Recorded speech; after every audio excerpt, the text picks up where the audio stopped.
Communism, Idealism to a Fault by River Pinardo.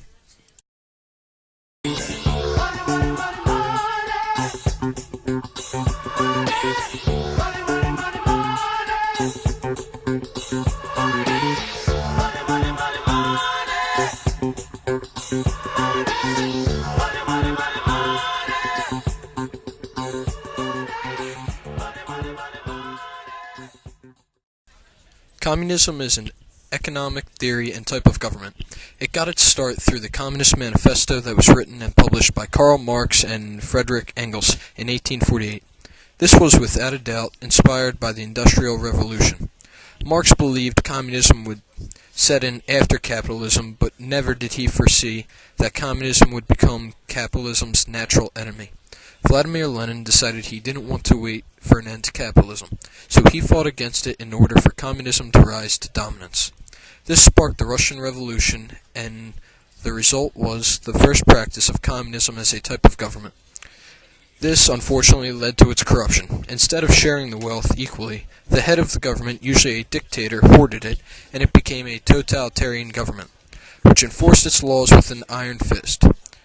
The now named Soviet Union had Joseph Stalin as its dictator, but the most infamous would be Hitler and his Nazi Germany. In this program, we're going to learn about communism.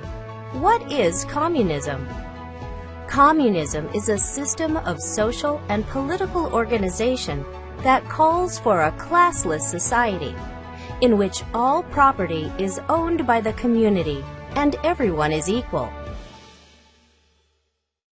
While ideas of communism have existed since ancient times, the Communist Manifesto, published by Karl Marx and Friedrich Engels in 1848, transformed it into a revolutionary movement.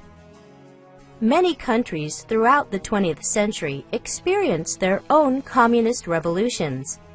Two such countries were Russia and China. Implementing communism's ideals was difficult. Both Russia and China ended up being totalitarian governments that control all aspects of life, limiting freedoms of its people. As a result, communism in practice became the adversary of democracy, a form of government based on personal freedom. The U.S. is a democracy and saw communism as a threat to personal freedom. In the 20th century, the U.S. fought many wars to help stop the spread of communism throughout the world.